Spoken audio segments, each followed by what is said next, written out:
Bonjour peuple de Dieu, nous sommes ici réunis en ce lieu pour adorer le nom du Seigneur Jésus-Christ.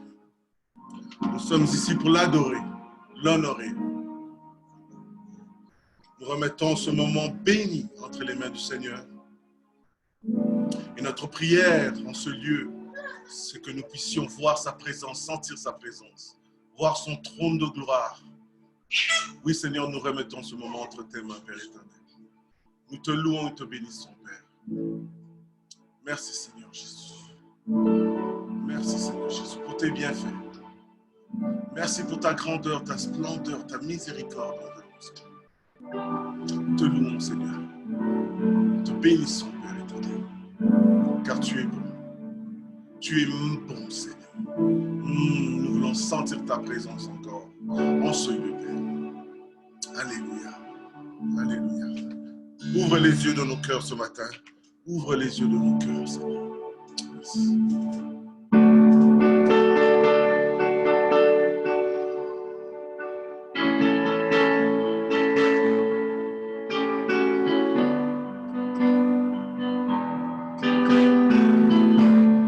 Est-ce que vous pouvez chanter avec moi? Ouvre les yeux de nos cœurs. Ouvre les yeux de mon cœur, Père. Ouvre les yeux. Ouvre les yeux de mon cœur. Je veux te voir, Seigneur.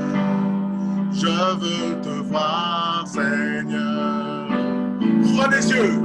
Ouvre les yeux de mon cœur, Père. Ouvre les yeux. Ouvre les yeux de mon cœur. Je veux te voir, Seigneur. Je veux te voir, Seigneur. Car tu es saint. Car tu es saint et élevé. Brillons. Brillons dans la lumière de ta gloire. Remplis-moi de ton amour. Remplis-moi de ton amour. Je chante gloire, gloire, gloire. Car tu es saint et élevé. Brillons dans la lumière. Brillons dans la lumière de ta gloire. Remplis-moi de ton amour. Remplis-moi de ton amour. Je chante gloire, gloire, gloire. Oui, je chante gloire, gloire, gloire. Encore.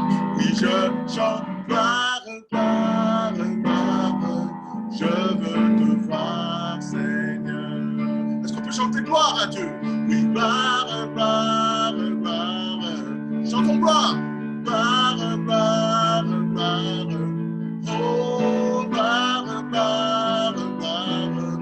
Je veux te voir, Seigneur. Est-ce qu'on peut chanter gloire? Allons-y. Oui, gloire, gloire, gloire. Oui, chantons gloire, gloire, gloire. Nous disons gloire, gloire, gloire. Je veux te voir, Seigneur. Car tu es saint, car tu es saint et élevé. Brillant dans la lumière de ta gloire. Oui, remplis-moi de ton amour. Je chante gloire, gloire, gloire. Car tu es saint et élevé. Brillant dans la lumière de ta gloire. Remplis-moi de ton amour. Je chante gloire, gloire, gloire. Je chante gloire, gloire, gloire. Je chante gloire, gloire, gloire. Je veux te voir, Seigneur. Oui, Seigneur, nous voulons te voir encore ce matin. Oh Père, nous voulons te voir, Seigneur Jésus. Car tu es bon, Père. Tu es bon, Papa. Oui, Seigneur Jésus, nous te louons, Père. Nous te bénissons, Père éternel. Car ta miséricorde est grande envers nous, Père. Oui, Seigneur Jésus, merci. Merci, Père. Nous voici réunis en ce lieu pour t'adorer, pour t'honorer, car tu es bon, Seigneur. Nous voici réunis, louons le Seigneur. Nous voici réunis, louons le Seigneur. Encore. Nous voici réunis, louons le Seigneur. Nous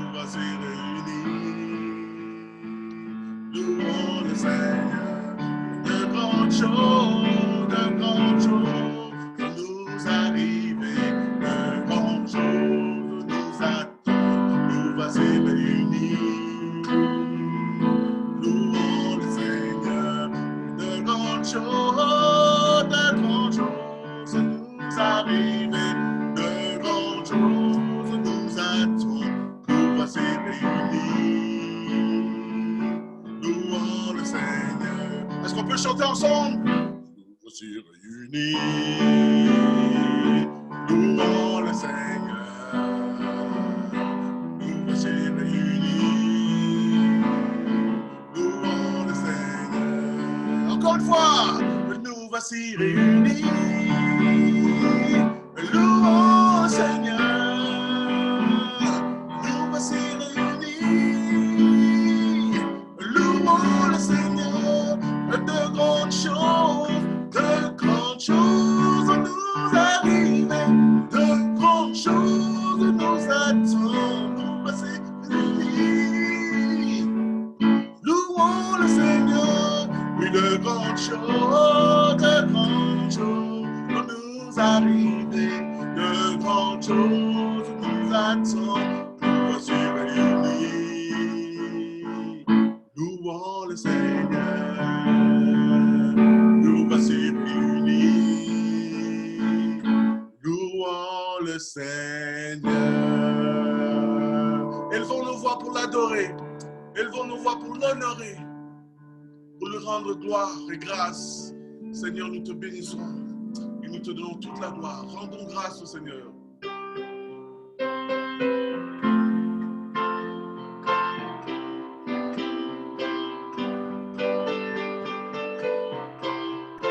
Oui, rendons grâce au Seigneur, rendons grâce pour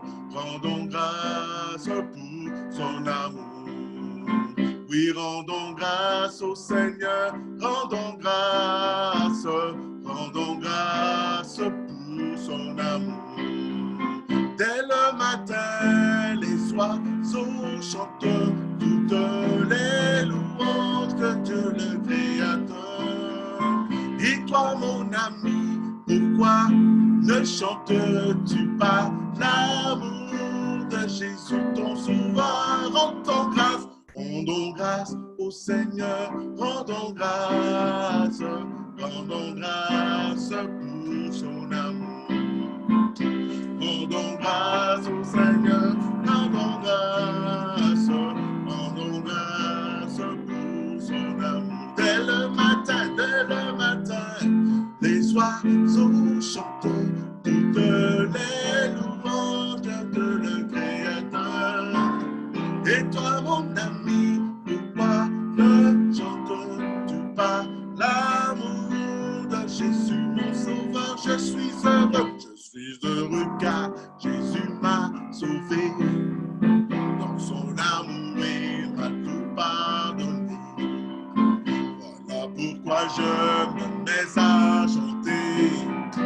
Je suis heureux car Jésus m'a sauvé. Je suis heureux car Jésus m'a sauvé. Dans son amour, il m'a tout pardonné. Voilà pourquoi je me mets à chanter. Je suis heureux car Jésus m'a sauvé. Mets de l'huile dans ma lampe, fais-la briller. Mets de l'huile dans ma lampe, Seigneur. Mets de l'huile dans ma lampe, fais-la briller pour l'éternité. Chante Hosanna, on peut dire. Chante Hosanna pour le roi des rois. Chante Hosanna pour le roi. Oui, chante Hosanna, on y va. Chante Hosanna pour le roi des rois. Encore. Chante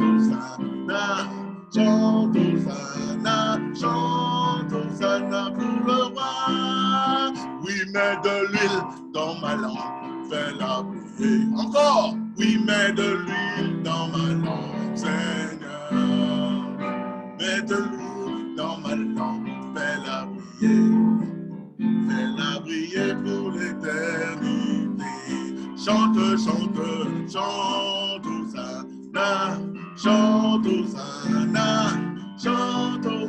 pour le roi des rois.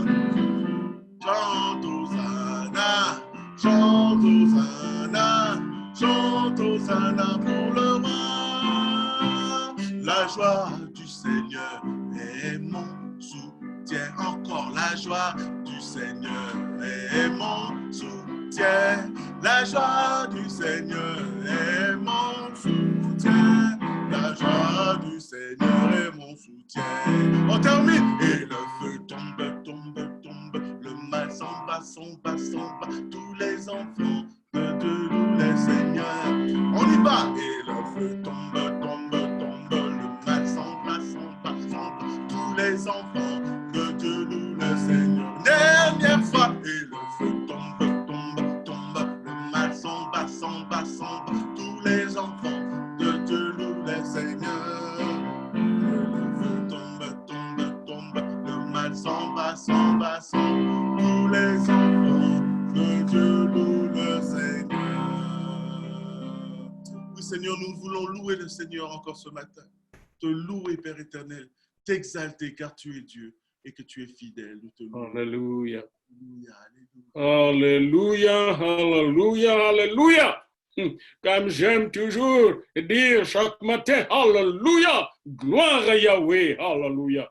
Bien-aimés dans le Seigneur, je nous invite à une méditation importante aujourd'hui concernant le ministère et le fonctionnement de l'Église de Dieu. Je demande à l'Esprit Saint de nous conduire, de nous illuminer, afin de nous construire, de nous édifier, comme Jésus lui-même l'a dit, je bâtirai mon Église et les portes du séjour des morts ne prévaudront pas contre elle. Nous sommes là comme des pierres vivantes, Seigneur Jésus. Nous nous approchons encore de toi, la pierre vivante, afin que, transformant en pierre vivante, nous puissions former ensemble une maison spirituelle, un sacerdoce royal, pour offrir à Dieu des sacrifices agréables, nos louanges et notre adoration en ton nom. Amen, amen, amen. Bien-aimés dans le Seigneur, nous allons entrer dans un thème important et souvent on l'aborde pas beaucoup dans l'Église. Il s'agit d'un thème concernant l'organisation et le fonctionnement de l'Église. L'Église est une maison. Elle peut être fonctionnelle, elle peut être dysfonctionnelle, comme toute maison, vous voyez. Et Dieu a voulu que cette maison soit fonctionnelle, c'est-à-dire fonctionne selon le principe de son royaume pour sa gloire et dans sa gloire. Alors, quand vous regardez maintenant la société humaine, dans l'Ancien Testament de Jean, la société humaine était créée pour fonctionner dans la gloire de Dieu, dès le jardin d'Éden. Elle est devenue dysfonctionnelle à cause du péché, du malin qui est venu nous voler la grâce et la gloire de Dieu qui était sur Adam et sur Ève. Comment elle devait fonctionner du point de vue de l'organisation de cette société? Allons avec nous, venez avec moi dans Genèse 57. Genèse 50, verset 7. Et Joseph monta pour enterrer son père. Et tous les serviteurs de Pharaon, les anciens de sa maison et tous les anciens du pays d'Égypte montèrent avec lui. Genèse 57, vous pouvez noter le verset, vous pouvez avoir le temps après de le regarder parce que j'ai plein de versets avec moi. Je ne vais pas vous faire bouger les têtes tout le temps. Alors là, dans ce texte de Genèse 50, verset 7, nous voyons que le royaume de l'Égypte, qui est le premier royaume organisé de Pharaon dans le monde, c'était le tout premier royaume de l'Antiquité, avait des anciens de la maison, ça c'est pour gérer la maison de Pharaon, la maison royale. Dans chaque maison, même de premier ministre, il y a des gens qui gèrent cette maison-là. Ils sont là depuis longtemps. Parfois, il se passe d'un premier ministre à l'autre. Dans chaque maison de président, vous trouvez la maison civile du président comme la maison militaire du président, et c'est géré par des gens qui sont là depuis longtemps.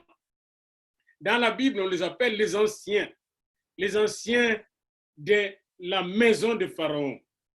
Et quand vous allez dans 1 Roi 8, 3, tous les anciens d'Israël vinrent et les sacrificateurs porteurs l'arche. Nous sommes au temps de David. Il y avait des anciens qui étaient là avec David, qui le conseillaient, qui travaillaient avec lui, les anciens. Dans 2 Chroniques 5, 4, tous les anciens d'Israël vinrent et les Lévites portèrent l'arche. Ils étaient là ensemble pendant qu'on portait l'arche. L'arche qui représente déjà la présence de Dieu en Israël. Et vous allez voir que David ne va pas poser l'arche dans un temple, mais ça sera dans la tente de David. Et tout le monde pouvait voir l'arche. L'arche était au milieu du royaume d'Israël.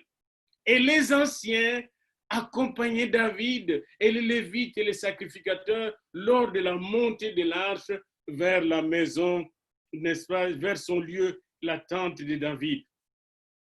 Je vous invite au Nombre, dans le livre de Nombres, verset 22 et chapitre 22, verset 7, il est dit qu'il y avait des anciens de Moab et les anciens de Madian qui s'en allèrent ayant dans leurs mains les salaires de la divination, donc de Balaam. Balak et le royaume de Moab et de Madian avaient des anciens. Et vous voyez, ces anciens-là avaient apporté les salaires de la divination de Balaam. Les anciens géraient, pour ainsi dire, l'argent, les biens de ce royaume. Je vous invite à comprendre cela pour comprendre, pour saisir l'importance des anciens dans l'Église. Alors, vous voyez, dans Exode 89, Moïse et Aaron allèrent et assemblèrent tous les anciens d'Israël. Vous le voyez là. Et au Nombre 11, 30, Moïse revint dans les camps, lui et les anciens d'Israël.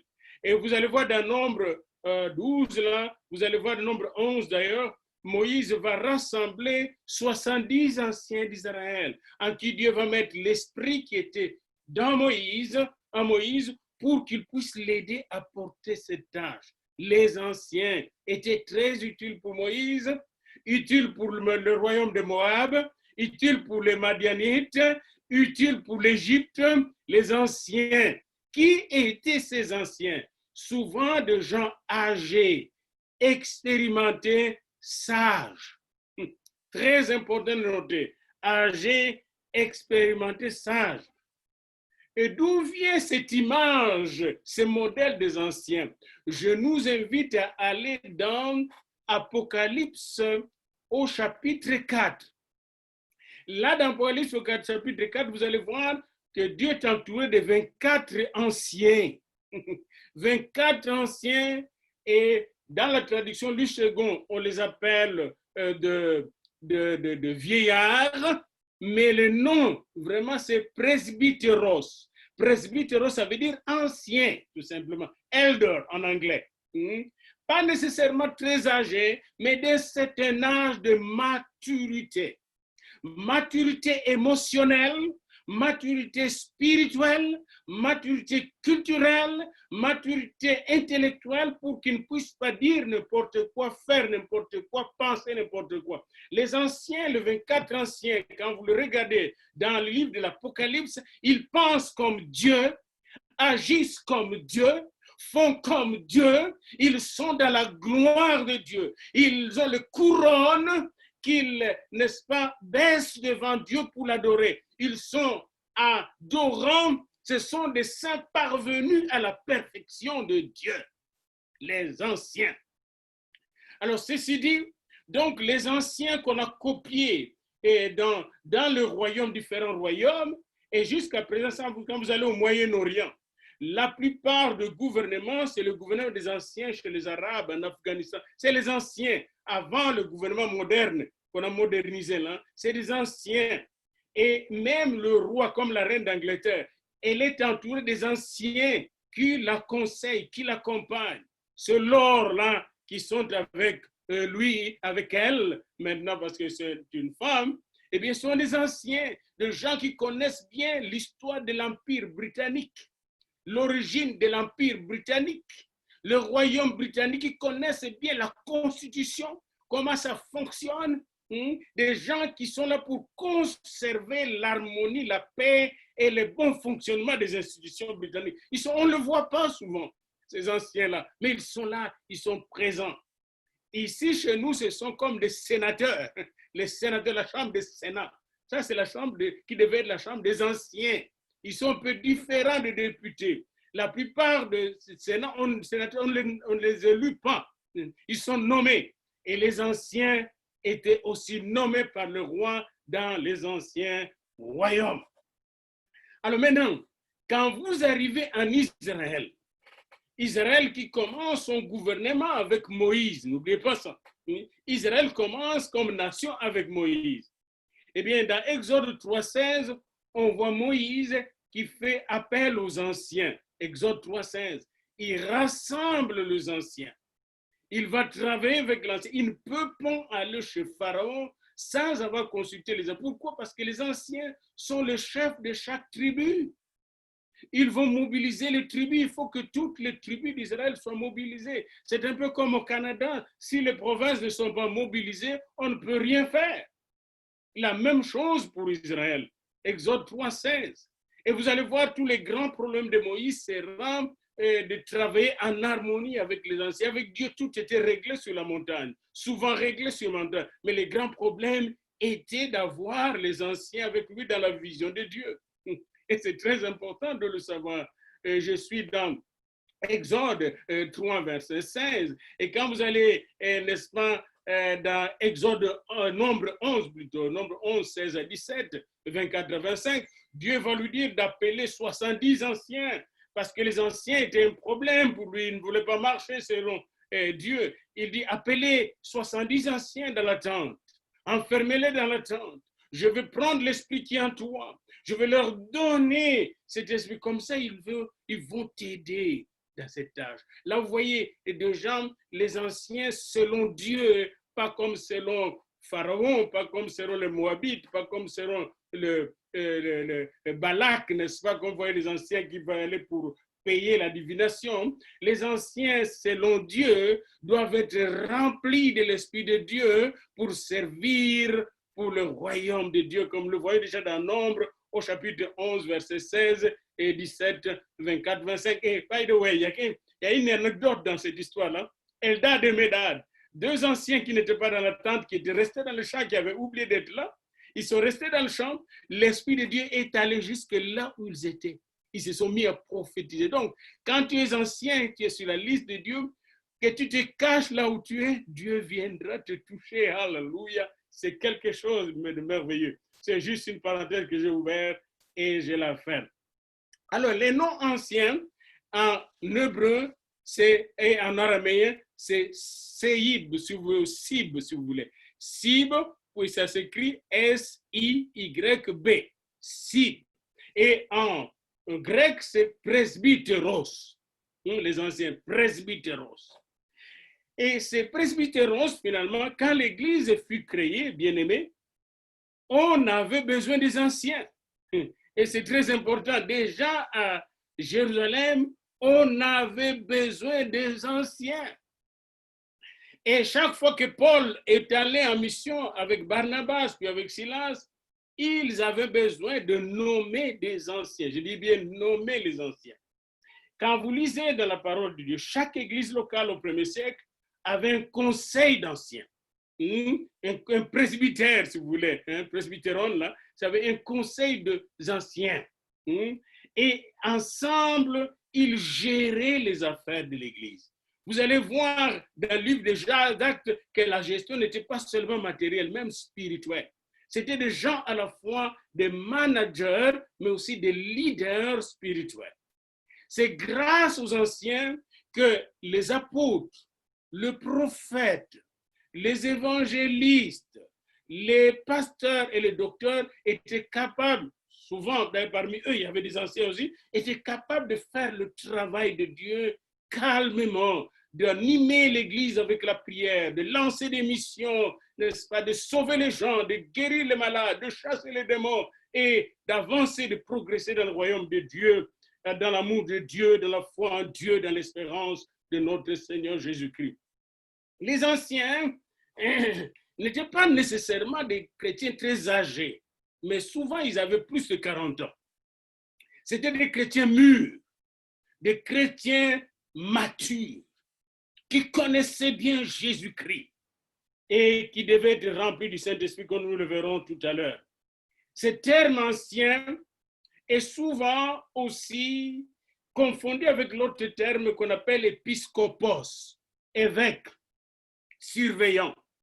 Quelques anciens étaient appelés à ce rôle de surveiller les autres surveillants. Mais beaucoup de gens pensent que tout le monde, les anciens, on pouvait les appeler aussi épiscopos, des évêques, c'est-à-dire qui ont le travail, le métier, la fonction de surveiller, de prendre soin, de paître le troupeau et du Seigneur. Donc, on pouvait utiliser de façon interchangeable ces termes. Nous voyons ça dans Éphésiens, n'est-ce pas, comme dans l'église d'Éphèse, Paul avait établi des évêques pour paître le troupeau du Seigneur.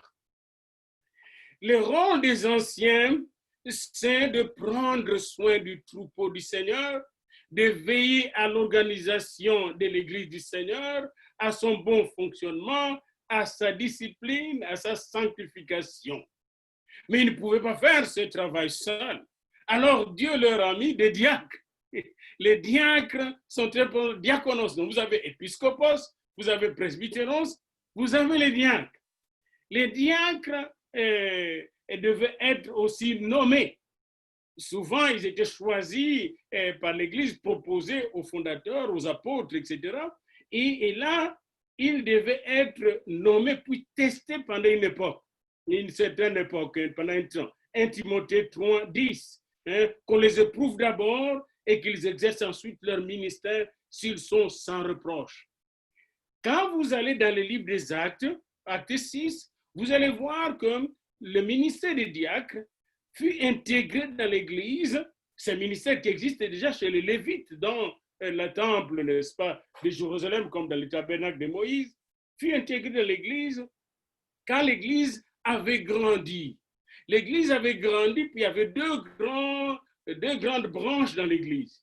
Il y avait les Juifs nés en Judée, en Galatie, nés en Judée plutôt, puis dans le nord, Galilée plutôt, nés dans la Judée et dans Galilée, des Juifs. Puis il y avait des Juifs qui étaient nés dans les pays grecs.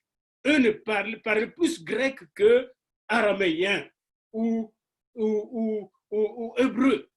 Alors on a vu que quand il s'agissait parce que n'oubliez pas que dans la première église, parce qu'on mettait tout en commun, quand on distribuait les biens aux veuves, on a constaté qu'il y avait une sorte d'injustice. On dirait que les apôtres donnaient plus aux veuves juifs et moins aux veuves hellénistes. Les gens ont commencé à murmurer. Et comme les apôtres n'aimaient pas le murmure, les apôtres ont dit non, choisissez-nous 7 personnes remplies du Saint-Esprit, de qui on rend un bon témoignage. Vous avez tout ça dans Acte 6. Et là, on a choisi 7 personnes remplies du Saint-Esprit et un bon témoignage. Et ce sont eux, dans la première église, qui ont commencé le premier ministère diaconal. Mais on constate déjà, quand vous allez dans Acte 6, Acte 7, Acte 8, dès le début, ces gens qu'on avait élus, ils sont devenus aussi des évangélistes, des prophètes. C'est ainsi que, rempli du Saint-Esprit, Étienne va commencer à faire des miracles et on va le tuer comme martyr. Et Philippe va descendre jusqu'en Samarie et va bombarder les forteresses de l'ennemi pour, n'est-ce pas, établir les églises partout dans la Samarie. C'est un diacre que le Seigneur a utilisé. Donc, et dans la diaconie, ne vous exclut pas de faire le ministère du Seigneur. Alors, nous revenons toujours aux qualifications maintenant des anciens et des diacres et des évêques. 1 Timothée 3, 1 à 13.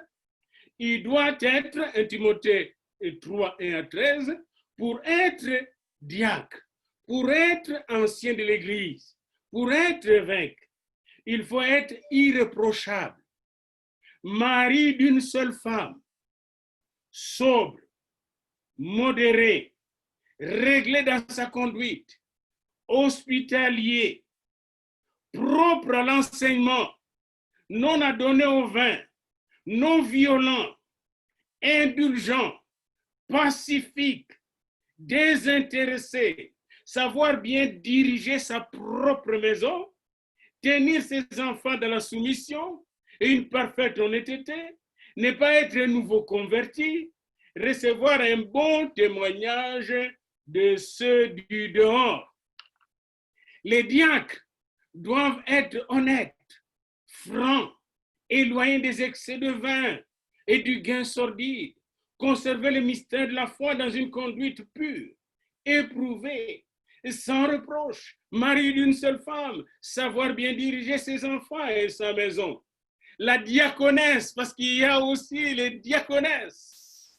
Quant à elle, elle doit être honnête, non médisante, sobre, fidèle en toutes choses. Quand vous regardez les qualités spirituelles qu'on demande aux diacres, c'est la même chose qu'on demande à la diaconesse, la même chose qu'on demande aux évêques. Et c'est la même chose qu'on demande aux apôtres, aux prophètes, aux évangélistes, aux pasteurs et aux docteurs. Les mêmes vertus. Autrement dit, on demande à tous les serviteurs et à toutes les servantes de Dieu d'être comme Jésus. D'être comme Jésus. Et pour être comme Jésus, il faut être rempli du Saint-Esprit, être transformé par le Saint-Esprit, être conduit par le Saint-Esprit. Autrement dit, si quelqu'un n'est pas converti, parce que j'ai vu dans le monde où on faisait des élections des diacres, des anciens, des gens qui viennent de la rue et qui entrent dans l'église, qui n'ont jamais accepté Jésus comme leur sauveur personnel, étaient amenés dans l'église, puis on les a votés, on les a élus, ils sont devenus anciens, ils sont devenus diacres. C'est pas ça, bien-aimé. Ça devient vraiment un club qui n'a même pas de, même dans un club de football. Vous ne deviendrez jamais président d'un club de football si vous n'avez pas une histoire dans ces clubs-là. C'est très important de le savoir. Alors, il y a un grand et des critères qui est demandé. Un des grands critères, c'est d'être né de nouveau, rempli du Saint-Esprit et transformé chaque jour par le Seigneur, lavé par le sang de l'agneau, oint du Saint-Esprit. Alors, quand vous avez tous ces ministères ensemble, vous allez voir l'Église, il est composé de qui? L'Église est composée des saints. N'oubliez pas que quand vous acceptez Jésus-Christ comme votre sauveur personnel, vous êtes saint. L'Église est composée des saints. Tout le monde qui est en Jésus-Christ est saint. Déjà canonisé saint, proclamé saint. Qui vous sanctifie? Jésus-Christ, parce qu'il vous enlève tous les péchés. Tu es saint, donc tu es oint. Oint de Dieu. Et parmi ces oints de Dieu, il y a des diacres. Vous voyez, qui sont en plein temps pour servir le Seigneur aux tables du Seigneur. Il y a des anciens. Il y a des évêques. Et parmi ces saints, diacres, évêques, n'est-ce pas, anciens, il y a des apôtres appelés la mission de Dieu. Il y a des prophètes. Il y a, n'est-ce pas, des évangélistes. Il y a des pasteurs, il y a des docteurs. Oui, c'est parmi les saints. C'est très important de le noter. Il faut d'abord être sanctifié et se laisser sanctifier chaque jour pour servir le Seigneur.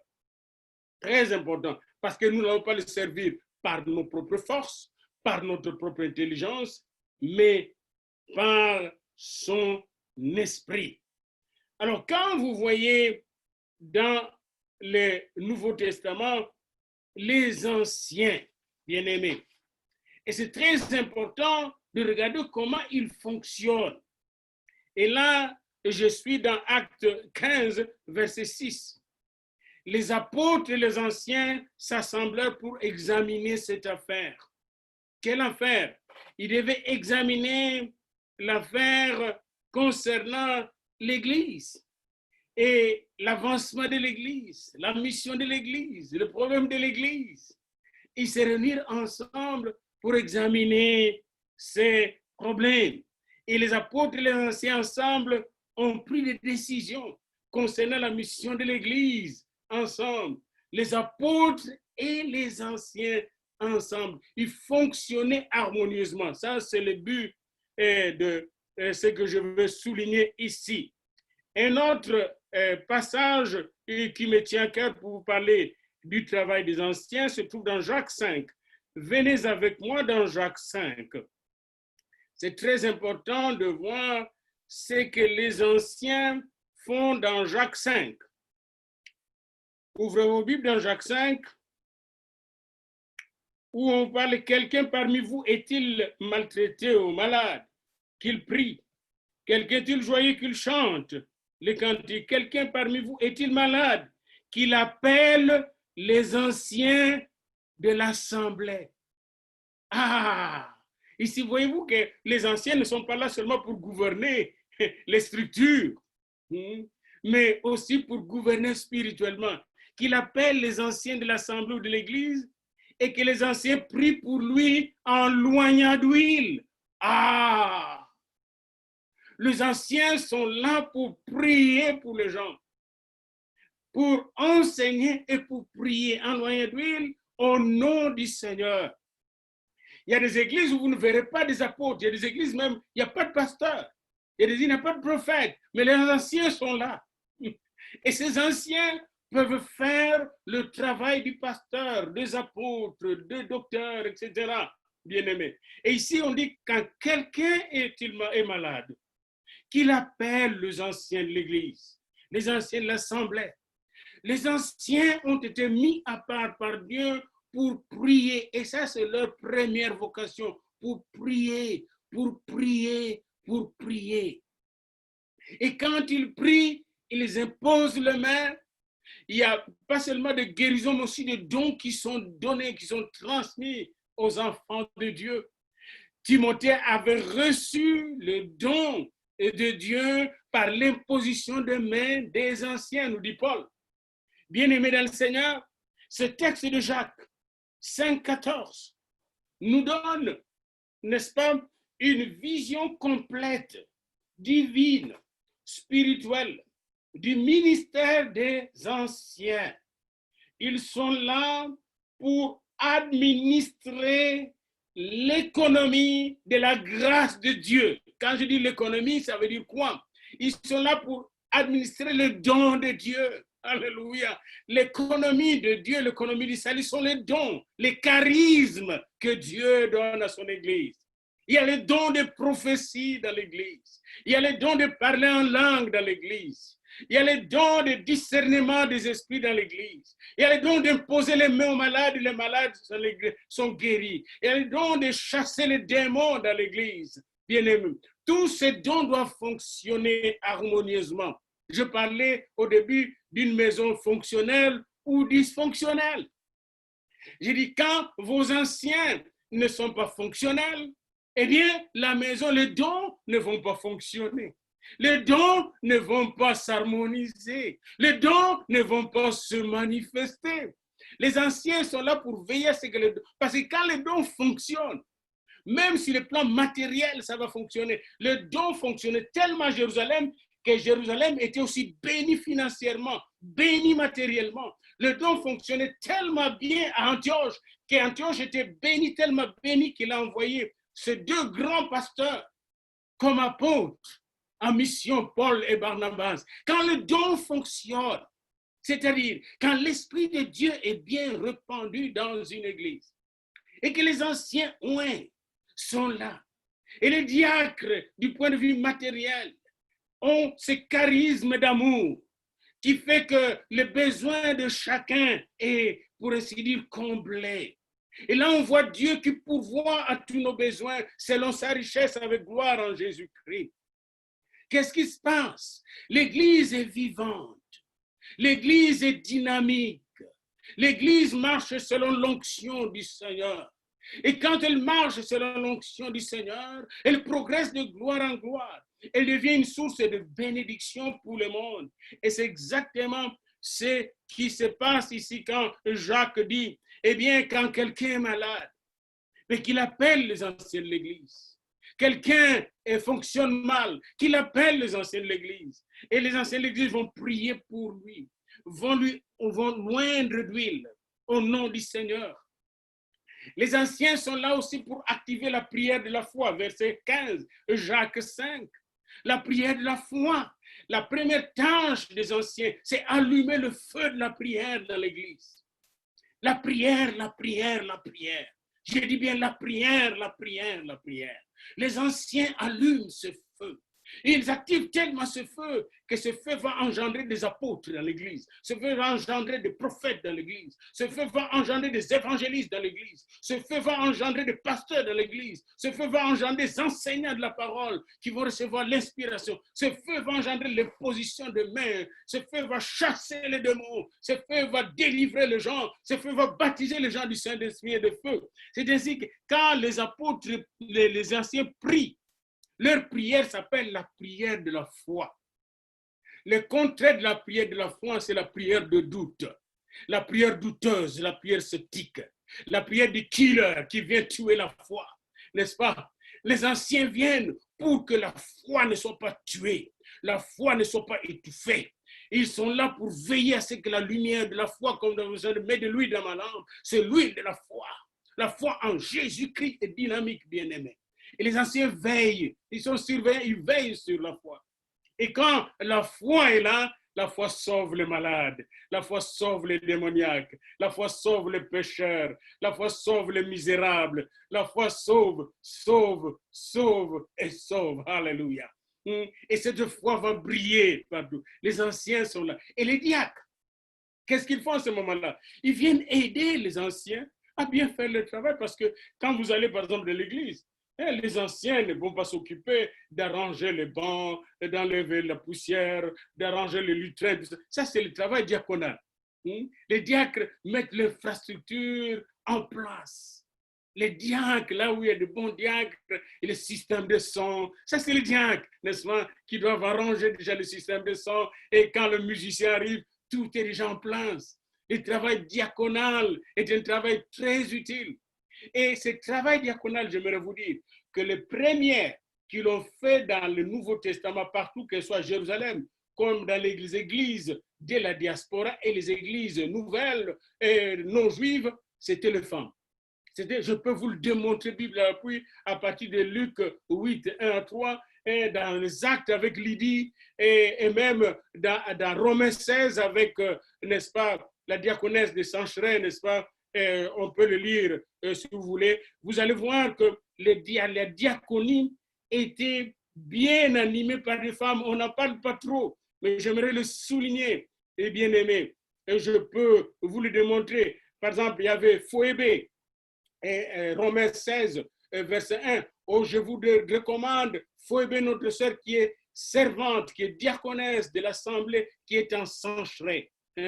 Phoébé était diaconesse à Sancheré, afin que vous la receviez dans le Seigneur comme il convient à des saints et que vous l'assistiez dans toute l'affaire pour laquelle elle aurait besoin de vous, car elle-même aussi a été en aide à plusieurs et à moi-même, nous dit Paul, quand il écrit à l'église de Rome. Il présente Phoébé comme diaconesse.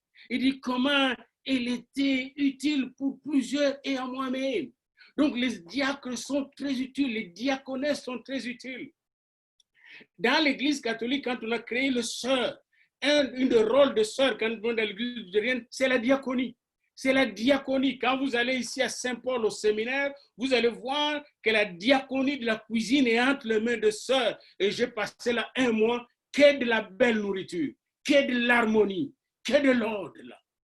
J'ai passé un mois là-bas quand j'étais seul en 83. Et je goûtais au beau repas, au dîner, avec un dessert. Puis, quand la diaconie est la même dans l'église, il y a de belles choses qui se réalisent. Il y a des choses que nous devons regarder, bien aimés, dans le monde, puis voir comment la diaconie du monde fonctionne. C'est très important de voir l'ordre. L'église doit être ordonnée, car le Saint-Esprit n'est pas un esprit de désordre, mais d'ordre. Alors, pourquoi est tout ce que le Seigneur nous donne là? Pour quelle raison? Il nous les donne parce qu'après le Covid, il faut que l'Église, y compris la nôtre, change sa manière de fonctionner. Elle ne doit pas continuer à fonctionner comme avant le Covid. Il faut qu'elle change, l'Église. Il faut qu'on revienne aux actes des apôtres. Il faut qu'on revienne à la Bible. Retour à la Bible pour un christianisme authentique.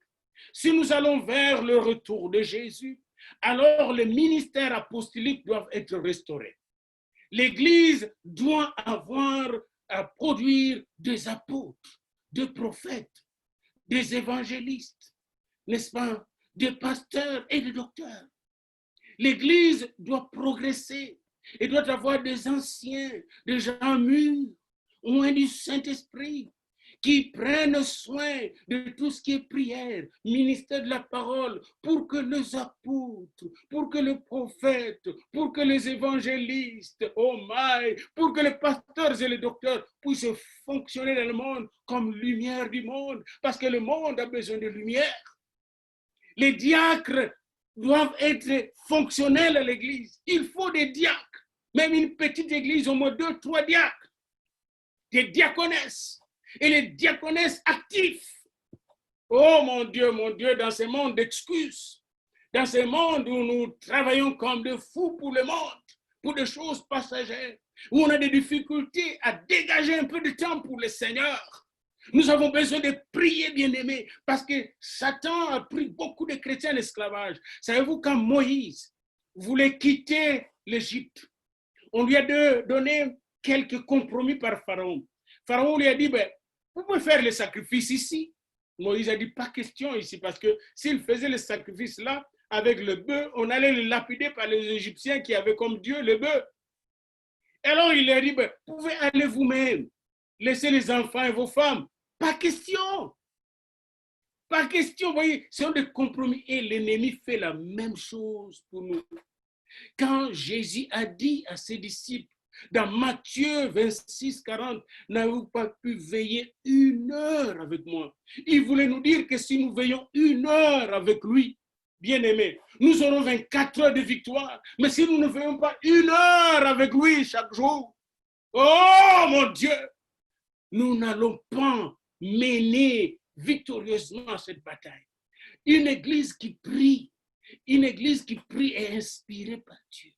Quand elle est inspirée par Dieu, elle va avoir des anciens inspirés par Dieu.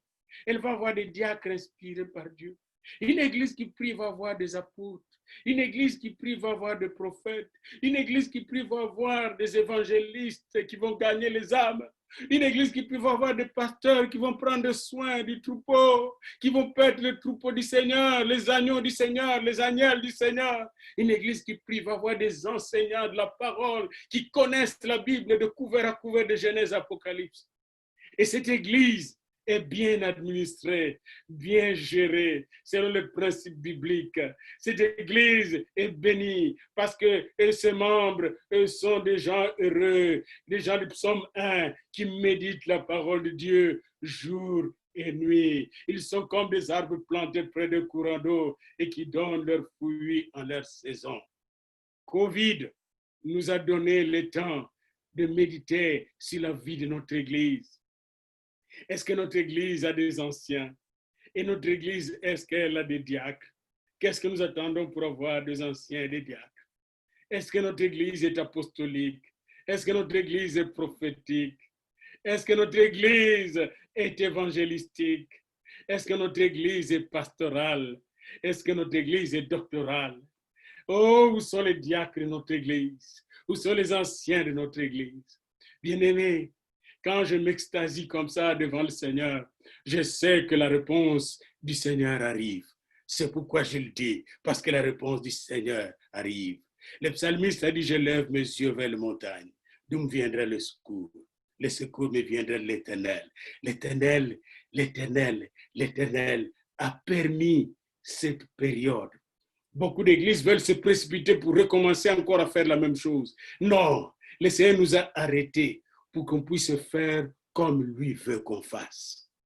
Pour qu'on puisse commencer à faire sa volonté. Que ton règne vienne, que ta volonté soit faite. Donne-nous tes anciens, donne-nous tes diacres pour que nous puissions opérer selon ton onction, selon ta volonté, sous ta puissance. Au nom de Jésus. Amen. Alléluia. Amen, amen, amen. Nous allons rechanter. Nous allons demander au Seigneur de mettre de l'huile dans nos lampes. Qu'il vienne et nous ravive, nous ressuscite pour que nous puissions être allumé par un feu nouveau. Amen. Amen.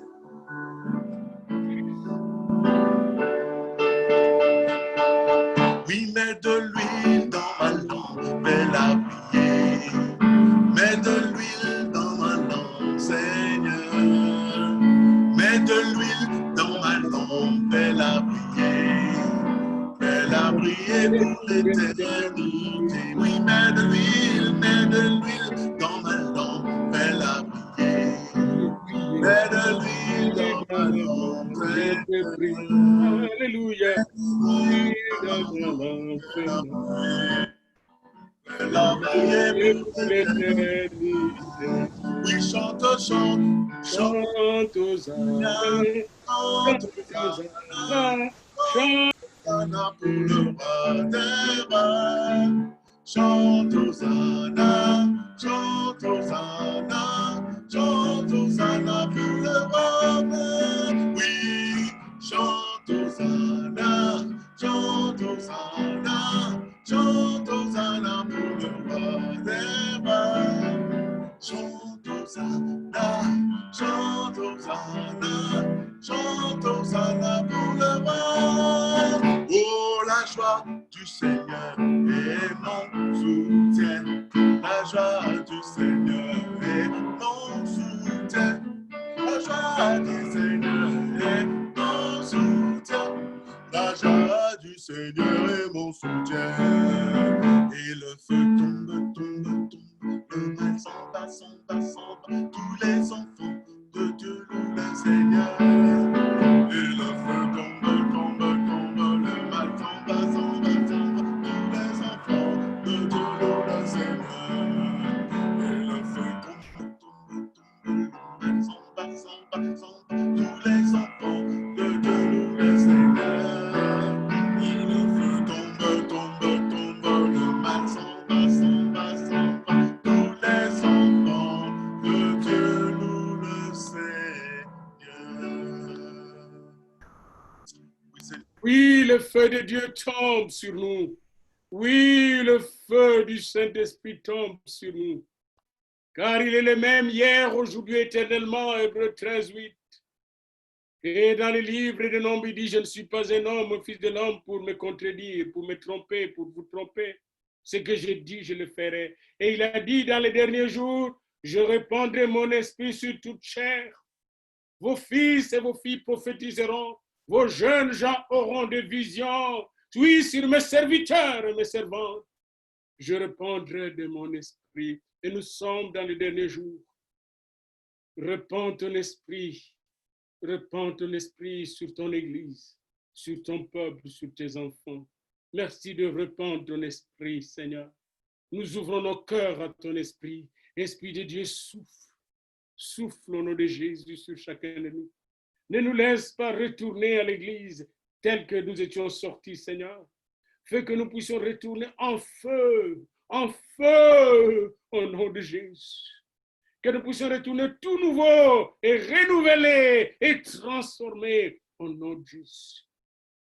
Fais que nous puissions retourner dans nos bâtiments d'église, et que nos églises deviennent de lumière qui brille dans le ténèbre, car par ta lumière, nous avons la lumière. Et merci parce que cela va se faire. Ça peut se faire en quelques minutes, en quelques secondes. Tu l'as fait pour Saul de Tarse. Tu l'as fait pour la femme samaritaine, Seigneur. Tu veux le faire aussi pour nous. Tu l'as fait pour Pierre. En quelques minutes, au bord de la rivière de Galilée, de la mer de Galilée, il était réchauffé. Et en quelques minutes, le jour de la Pentecôte, ils étaient tous loin. Mets ton feu, Seigneur, pour que nous puissions te servir. Pendant ce temps que tu nous donnes ici, nous puissions te servir avec joie, avec puissance, avec paix, au nom de Jésus. Amen. Amen. Alléluia. Alléluia. Alléluia.